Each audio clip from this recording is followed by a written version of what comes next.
अस्सलाम वालेकुम friends, everyday science YouTube channel की एक नई वीडियो में मैं आप लोगों को खुशामदीद कहता हूं। दोस्तों, आज की इस वीडियो में हम 8th क्लास की मैथ की जो न्यू बुक आई है उसकी एक्सरसाइज नंबर 1.11 का कंप्लीट सोल्यूशन करना सीखेंगे। तो सबसे पहले हम देखते हैं कि इस एक्सरसाइज में पूछा गया है। असल में ये जो एक्सरसाइज है ये क्यूब और क्यूब रूट के मुतल्लिक है। अगर हम इसका पहला सवाल देखें तो उसमें उसने पूछा है कि विच नंबर्स आर परफेक्ट क्यूब्स, यानी ये कुछ नंबर्स दिए हुए हैं। अब आप लोगों ने बताना है कि इनमें से कौन से परफेक्ट क्यूब्स हैं और कौन से परफेक्ट क्यूब्स नहीं है। तो इसके लिए हम ना कि सबसे पहले पहले ही नंबर लेते हैं और इसकी प्राइम फैक्टराइजेशन कर देते हैं। ये इस तरीके से ना प्राइम फैक्टराइजेशन कर देनी है। अगर तो ये प्राइम फैक्टराइजेशन आप लोगों को करनी आती है तो ठीक है, अगर नहीं आती तो इसी वीडियो के ना के डिस्क्रिप्शन में मैं एक वीडियो का लिंक दे दूंगा जो हमारे इस चैनल की वीडियो है। उसमें हमने एक निहायत इजी तरीका बताया है प्राइम फैक्टराइजेशन करने का। अब ये प्राइम फैक्टराइजेशन करने के बाद नेक्स्ट आप लोगों ने, क्योंकि हमने ये मालूम करना है क्यूब। अब क्यूब से मुराद होता है कि जो आपने जैसे हम ना कि स्क्वायर में जोड़े बनाते हैं दो दो के, तो यहाँ पे हमने बनाने हैं तीन तीन के। अब हमने देखना है कि ये देखें, जैसे ये तीन का एक बन गया, ये तीन का दूसरा बन गया और ये तीन का तीसरा बन गया। अगर तो ये तीन तीन के हमारे पास ना कि इस तरीके से ना कि पेयर बन जाए तो फिर तो उसे हम ना कि कहेंगे वो परफेक्ट क्यूब है। अगर हमारे पास कोई भी एक, जैसे फॉर एग्जाम्पल यहाँ पे ये दो ना होता तो ये हमारे पास सिर्फ जो टू थे वो दो दफा बच जाने थे, तो ये फिर ना कि एक ना कि हमारे पास कॉम्बिनेशन तीन नंबर का नहीं बनना था, तो जिससे ये फिर हमारे पास परफेक्ट क्यूब नहीं होना था। अब हम दूसरा तो अब ये लिख देंगे हम के जो हमारे पास है ना 512 ये एक परफेक्ट क्यूब है। अब हम दूसरा सवाल देखें तो बिल्कुल इसकी भी उसी तरीके से आप लोगों ने प्राइम फैक्टराइजेशन कर लेनी है। अब प्राइम फैक्टराइजेशन करने के बाद अब अगर हम इसे देखें तो ये हमारे पास 2 दो दफा है, तो 5 दो दफा है और 11 एक दफा है। तो यानी कि इसमें तो हमारे पास ना कि कोई भी ना कि तीन का ना के पेयर बनता ही नहीं है। मसलन के तीन नंबर का कॉम्बिनेशन यहाँ पे बनता ही नहीं इसकी प्राइम फैक्टराइजेशन में। जैसे ये देखें दो दो दफा तो आया, अगर तीन दफा आता तो चलो वो एक कॉम्बिनेशन हमारे पास बन जाना था, पांच तीन दफा आता तो बन जाता। तो इस तरह का आप लोग का नंबर आ जाएगा जिसकी प्राइम फैक्टराइजेशन में तीन तीन के कॉम्बिनेशन नहीं बनेंगे तो वो हमारे पास परफेक्ट क्यूब नहीं होता है। इससे अगला नंबर देखें, इसकी भी हम प्राइम फैक्टराइजेशन करते हैं। तो प्राइम फैक्टराइजेशन करते हैं तो हमारे पास ये 19 आ जाता है तीन दफा, यानी कि ये हमारे पास एक कॉम्बिनेशन ना कि तीन नंबर का बन जाता है। जिसमें तीन नंबर का कॉम्बिनेशन बन जाएगा उसे हम कहेंगे कि ये एक परफेक्ट क्यूब है। अब नेक्स्ट हमारे पास 729 है, इसकी प्राइम फैक्टराइजेशन करते हैं तो इसमें हमारे पास हमने ना कि 9 पे किया, आप लोग ये 3 पे भी कर सकते हैं। तो ये हमारे पास ना कि 9 का ना कि एक कॉम्बिनेशन बन जाता है तीन नंबर का। तो हमारे पास ये फिर ना कि एक परफेक्ट है। अब नेक्स्ट देखें ये वाला सवाल, इसमें हम हमारे पास 1000 ऊपर है और 125 नीचे है। तो हमने क्या करना है कि ऊपर वाले की लहदा से प्राइम फैक्टराइजेशन कर देनी है और नीचे वाले की लहदा से। अगर दोनों के तीन तीन के कॉम्बिनेशन बन जाएंगे तो फिर तो वो परफेक्ट क्यूब है, लेकिन अगर इनमें से किसी एक का भी नहीं बनेगा तो वो फिर परफेक्ट क्यूब नहीं होगा। तो सबसे पहले हम 1000 की करते हैं, तो उसके बाद इसको अगर हम देखें तो इसमें ये 10 के कॉम्बिनेशन बन रहे हैं, तो ये फिर मतलब ऊपर वाला पार्ट तो हमारे पास परफेक्ट क्यूब है। लेकिन अब दूसरे वाले पार्ट की भी हम करते हैं और इसमें भी अगर हम देखें तो पांच पांच के हमारे पास ना के तीन नंबर का नंबर से ये भी एक कॉम्बिनेशन बन गया। तो इस तरीके से ना कि ये जो पूरा हमारे पास नंबर है ना ये एक परफेक्ट क्यूब है। अगर ये ऊपर वाला तो बन जाता लेकिन नीचे वाले के तीन मतलब कि इस तरह तीन का कॉम्बिनेशन ना बनता फिर भी ये पूरा नंबर ना कि परफेक्ट क्यूब नहीं होना था।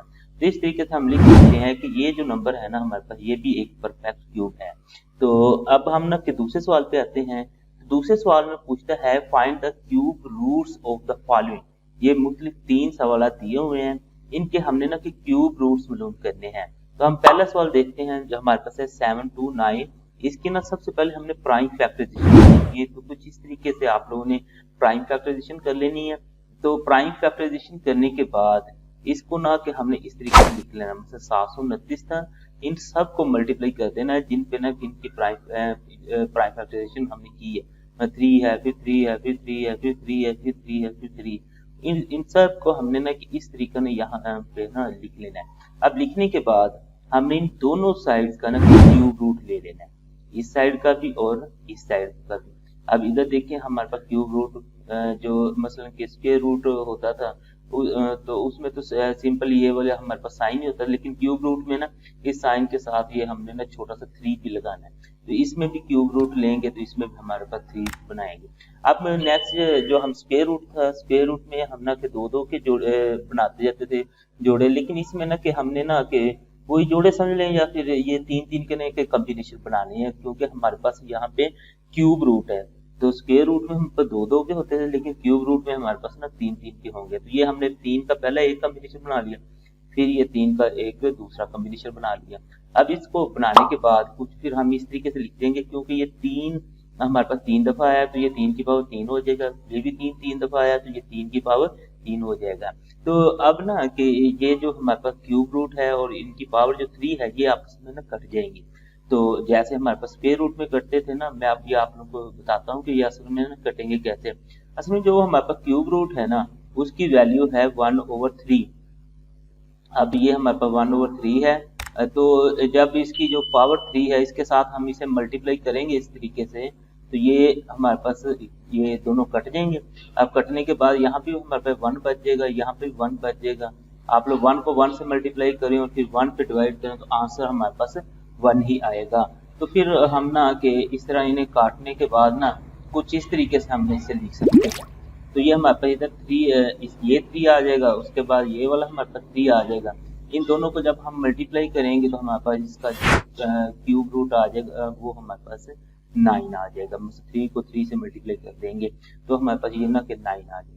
अब नेक्स्ट फिर हम अगला नंबर ले लेते हैं, तो अगले नंबर पर भी बिल्कुल इसी तरीके से प्राइम फैक्टराइजेशन कर लेनी है। तो इस प्राइम फैक्टराइजेशन को हमने कुछ इस तरीके से लिख लेना है और दोनों साइड का हमने क्यूब रूट ले लेना है और 3 के हमने ना कि ये कॉम्बिनेशन बना लेना है। ये 5 के 3 बन गए, ये भी 5 के 3 बन गए। अब ये 5 के 3 ये वाला हो जाएगा और ये वाला भी हमारे पास 5 के 3 हो जाएगा।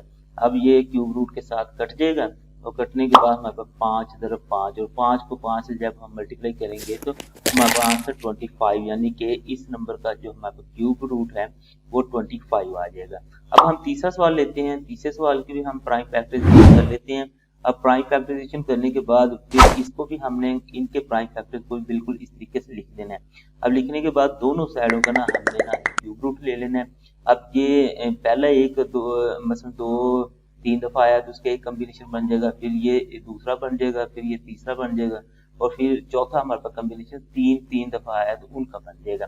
अब इनके कॉम्बिनेशन बनाने के बाद फिर हमने ना किनको लिखना है, जैसे 2 की पावर 3 आ जाएगा, ये 2 की पावर 3, ये 2 की पावर 3 और ये हमारे पास 3 की पावर 3 आ जाएगा। तो ये सारे इस क्यूब रूट के साथ हमारे पास कट जाएंगे, हमारे पास रह जाएगा 2, 2, 2 और 3। अब इन सब को जब हम मल्टीप्लाई करते हैं तो हमारे पास आंसर आ जाता है 24, यानी कि इस नंबर का जो क्यूब रूट है वो हमारे पास 24 आ जाएगा। अब नेक्स्ट हम तीसरा सवाल देखते हैं। तो तीसरे सवाल में वो कहता है find the cubes of the following, यानी कि ये कुछ नंबर दिए हुए हैं और हमने इनके ना क्यूब मालूम करने हैं। तो सबसे पहला हमारे पास नंबर है 1.4, इसका हमने क्यूब मालूम करना है।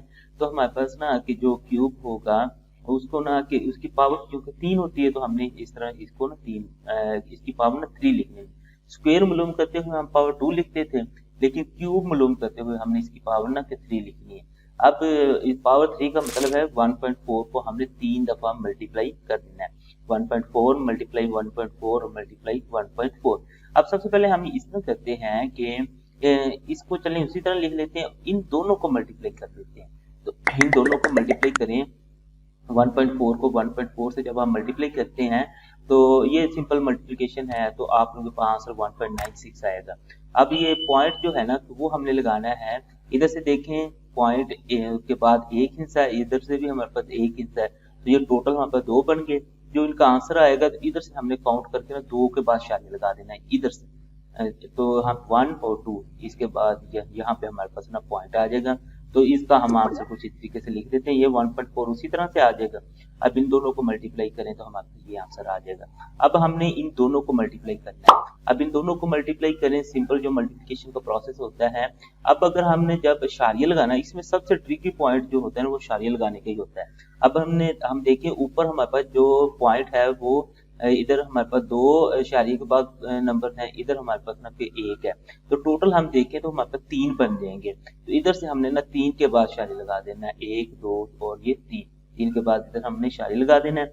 और इसका जो आंसर हमारे पास आ जाएगा वो आ जाएगा 2.744, यानी कि इसका जब हम क्यूब लेंगे तो आंसर हमारे पास 2.744 आ जाएगा। अब नेक्स्ट है हमारे पास 0.4, इसका हमने क्यूब मालूम करना है। तो इसका क्यूब मालूम करने के लिए बिल्कुल उसी तरीके से 0.4 की जो हमारे पास पावर है वो 3 आ जाएगी। अब इसकी पावर 3 लिखने के बाद इसको हम 3 दफा मल्टीप्लाई कर सकते हैं इस तरीके से। अब 3 दफा मल्टीप्लाई कर सकते हैं तो इसको हम उसी तरह लिखेंगे, इन दोनों को मल्टीप्लाई करके इनका आंसर लिख लेते हैं। अब नेक्स्ट फिर हमने 0.4 को इसके इनका जो आंसर आया होगा उसके साथ मल्टीप्लाई करना है। तो हमारे पास इसका जो क्यूब है वो 0.064 आ जाएगा। अब नेक्स्ट हमारे पास 0.8 है, इसका क्यूब मालूम करना है। तो इसकी पावर हम 3 लिख लेंगे और 0.8 को 3 दफा मल्टीप्लाई कर देना है। अब ये 0.8 तो हम उसी तरह लिख देंगे और इन दोनों को मल्टीप्लाई करके इनका आंसर लिख देंगे। अब नेक्स्ट फिर 0.8 को हम 0.64 से मल्टीप्लाई करते हैं तो हमारे पास जो आंसर आएगा वो इस नंबर का क्यूब होगा। अब हम अपने चौथे सवाल की तरफ चलते हैं। तो चौथे सवाल में कहता है find the cube roots of the following, यानी कि ये मुख्तलिफ 3 नंबर दिए हुए हैं और इनके हमने ना कि क्यूब रूट्स मालूम करने हैं। तो पहला नंबर हम लेते हैं और इसका हमने कि क्यूब रूट मालूम करते हैं। तो पहले नंबर में हमारे पास है 27 और बटे में है हमारे पास 216। तो इसका क्यूब रूट मालूम करने के लिए हमें ऊपर वाला जो है 27 उसकी अलग से प्राइम फैक्टराइजेशन करनी पड़ेगी, जो ये हमने कर ली है, और नीचे वाला जो नंबर है उसके अलग से प्राइम फैक्टराइजेशन करनी पड़ेगी, जो हमने ये कर लिया। अब इन दोनों की प्राइम फैक्टराइजेशन करने के बाद ऊपर वाले की हमने ऊपर लिख देनी है और नीचे वाले की नीचे लिख देनी है कुछ इस तरीके से। यानी 27 था, 27 की जो प्राइम फैक्टराइजेशन थी 3 मल्टीप्लाई 3 ये हमने ऊपर लिख दी है, और जो 216 है इसकी जो प्राइम फैक्टराइजेशन है 2 multiply 2 multiply 2 multiply 3 multiply 3 multiply 3 वो हमने इधर ना नीचे लिख दिया। अब ये लिखने के बाद हमें दोनों साइडों का ना क्यूब रूट ले लेना है। अब क्यूब रूट में जैसे मैंने आपको पहले बताया कि एक छोटा सा 3 हम ना इधर लगाते होते हैं, इसकी स्क्वायर रूट की जो अलामत होती है उसके साथ। अब हमने क्या किया कि ये लेने के बाद ऊपर वाले के हमने 3 के कॉम्बिनेशन लहर से बना दे और नीचे वाले के ना लहर से बना दिए। अब ये 3 की पावर ऊपर हमारे पास 3 आ जाएगी और नीचे हमारे पास 2 की पावर 3 और साथ में ये 3 की पावर 3 आ जाएगी। अब जब हम इनको ना के काट देंगे इस क्यूब रूट के साथ, ये जो पावर 3 है ये सारी कट जाएंगी और कटने के बाद ये 3 ऊपर बच जाएगा और नीचे 2 मल्टीप्लाई बाई 3 बच जाएगा। अब 3 तो हमारे पास उसी तरह से आ जाएगा, 2 को जब हम 3 से मल्टीप्लाई करते हैं तो हमारे पास आंसर 6 आ जाता है। तो इस तरह से ये जो नंबर है हमारे पास इसका जो क्यूब रूट है वो 3/6 आ जाता है। नेक्स्ट आप लोग इसे मजीद सिंप्लीफाई करके अगर लिखेंगे तो 1/2 हो जाएगा। अब नेक्स्ट हमारे पास तीसरा नंबर है और दूसरा सवाल है दूसरा। अब इसका ही हमने इसका क्यूब रूट मालूम करना है। तो इसके लिए भी हम क्या करेंगे, सबसे पहले ना प्राइम फैक्टराइजेशन कर लेंगे। अब प्राइम फैक्टराइजेशन करने के बाद इसको हम इस तरीके से लिख लेंगे। अब लिखने के बाद दोनों साइडों का हम क्यूब रूट ले लेना है और क्यूब रूट में हमने ना कि 3 के कॉम्बिनेशन बना लेने। ये 3 का पहला कॉम्बिनेशन है और ये 11 का हमारे पास ना दूसरा कॉम्बिनेशन है। जब हम ना कि इनको पावर्स में लिखते हैं तो कुछ इस तरीके से लिख लेंगे और ये जो हमारे पास क्यूब रूट है और ये इन पावर्स के साथ ये खत्म हो जाएगा और हमारे पास नेक्स्ट बच जाएगा 3 मल्टीप्लाई 11। जब 3 को 11 से मल्टीप्लाई करते हैं तो हमारे पास आंसर आ जाता है 33। इस तरीके से हमारे पास ये जो नंबर था इसका जो क्यूब रूट आया वो हमारे पास 33 आ गया। अब नेक्स्ट हमारे पास ये तीसरा नंबर है, इसका भी क्यूब रूट मालूम करने के लिए सबसे पहले हम प्राइम फैक्टराइजेशन करते हैं। अब प्राइम फैक्टराइजेशन करने के बाद हमने इसके जो ये सारे प्राइम फैक्टर्स थे हमने इनको इधर लिख लिया। अब लिखने के बाद दोनों साइडों का क्यूब रूट ले लेते हैं और इनके ना के 3 के कॉम्बिनेशन बना लेते हैं और नेक्स्ट फिर ना की पावर बन जाएगी ये 3 की पावर 3 और ये 5 की पावर 3 हमारे पास हो जाएगी। अब ये क्यूब रूट के साथ हमारे पास कट जाएगा तो ये 3 मल्टीप्लाई बाई 5 है और 3 को जब हम मल्टीप्लाई 5 से करते हैं तो आंसर हमारे पास 15 आ जाता है। तो इस तरीके से हमारे पास ये जो चौथा सवाल था इसके ना कि तीनों जो हमारे पास ये मुख्तलिफ ना के पार्ट्स थे इनके हमने ना के क्यूब रूट्स मालूम कर लिए। अब हमारे पास ना पांचवा सवाल है। पांचवें सवाल में कहता है if a cube has length of 6 centimetre then what will be the volume of the cube. यानी कि हमारे पास इस तरह के एक क्यूब है यानी कि इस तरह के डब्बा है, ठीक है। अब इसका वो कहता है कि उसकी एक लेंथ है। अगर हम इसमें देखें ना वो कहते हैं एक लेंथ ये दी हुई है आप लोगों ने इसका वॉल्यूम मालूम करना है। तो क्यूब का वॉल्यूम आप लोगों को पता है, उसका मालूम करने के लिए हम तीन लेंथ को ना मल्टीप्लाई करते हैं, यानी कि इसको, इसको और इसको। अब इसमें इशू ये है कि उसने सिर्फ एक लेंथ बताई है, और अगर हम क्यूब की डेफिनेशन पढ़ें तो उसके मुताबिक ये है कि इसकी ना जो सारी लेंथ्स होती है ना वो बराबर होती है, जस्ट लाइक स्क्वायर। जैसे स्क्वायर में जो चार जो हमारे पास साइड्स होती हैं वो चारों बराबर होती हैं, तो क्यूब में इसकी ना सारी जो लेंथ्स है ना वो ना बराबर होती है, यानी ये बिल्कुल इसी तरह ये जो पीछे भी हमें दिखाई दे रही है तो सारी बराबर है। अगर ये 6 सेंटीमीटर है तो ये भी 6 होगी और ये भी 6 होगी। तो अब हम ना किसे लिख लेते हैं कि लेंथ ऑफ क्यूब जो उसने हमें दी है वो है जी 6 सेंटीमीटर। अब हम अगर देखें तो उसने पूछा है जी वॉल्यूम ऑफ क्यूब। अब जो वॉल्यूम ऑफ क्यूब है वो लेंथ का मतलब क्यूब होता है, लेंथ को 3 दफा मल्टीप्लाई करने से आता है। और अगर लेंथ हमारे पास 6 है तो 6 का क्यूब आ जाएगा हमारे पास। अब 6 को हमने मतलब मल्टीप्लाई करना है 3 दफा, इसको 3 दफा हम मल्टीप्लाई करते हैं तो हमारे पास इसका ना के जो वॉल्यूम है वो आ जाएगा 216 सेंटीमीटर क्यूब। वॉल्यूम जो होता है उसका आंसर फिर ना के क्यूब में आता है, मीटर है तो मीटर क्यूब में और सेंटीमीटर है तो सेंटीमीटर क्यूब में।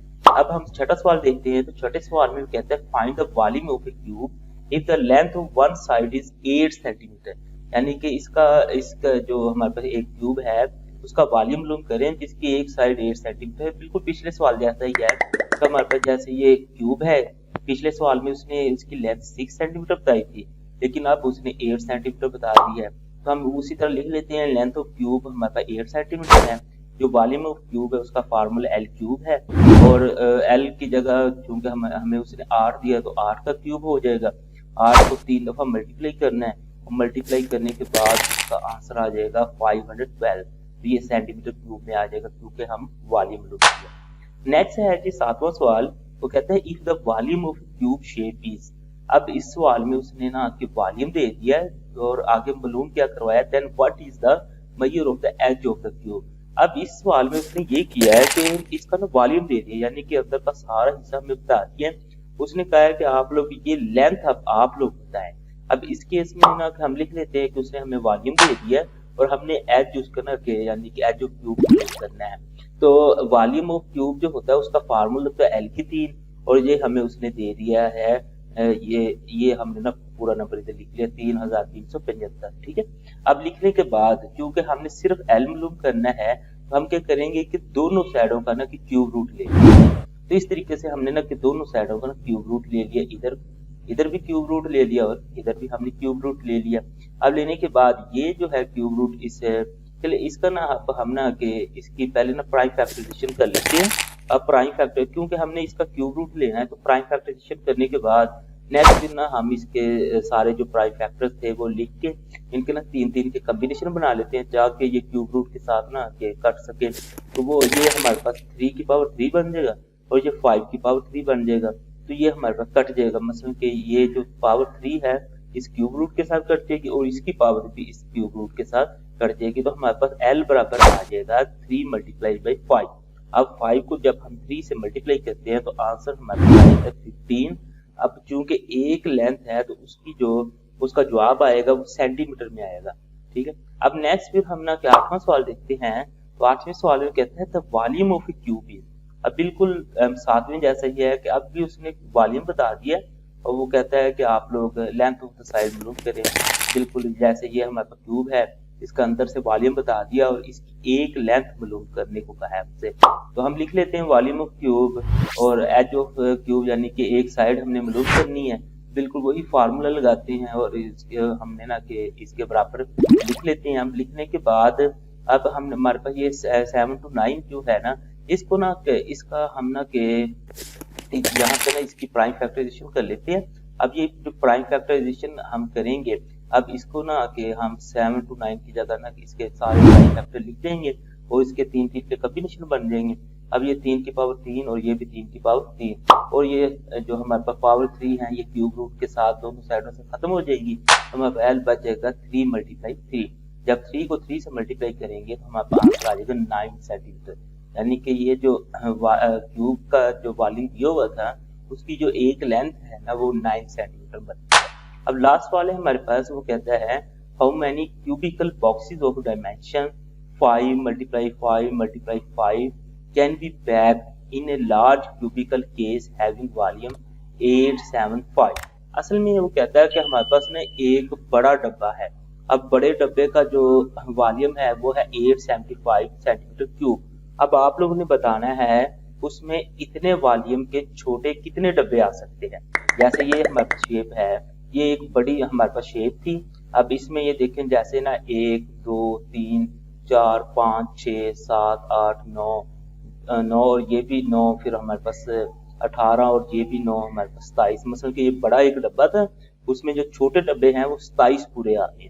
तो अब हमने इसमें बताना है कि इसमें हमारे पास कितने डब्बे आ सकते हैं।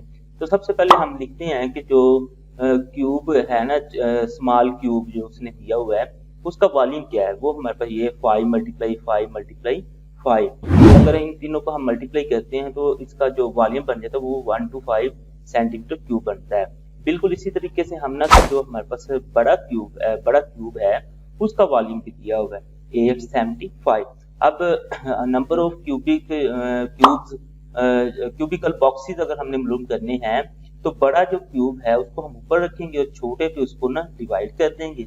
जो आंसर आएगा वो हमारे पास ना कि उसका मतलब ये है कि इतने जो क्यूबिकल बॉक्सेस हैं वो इस बड़े बॉक्स में आ सकते हैं। तो दोस्तों उम्मीद है आपको आज की ये वीडियो अच्छी लगी होगी। वीडियो अच्छी लगे तो इसे लाइक करें, इसे अपने दोस्तों के साथ शेयर करें और हमारा चैनल लाजमी सब्सक्राइब कर लें। Thanks for watching. अल्लाह निगहबान।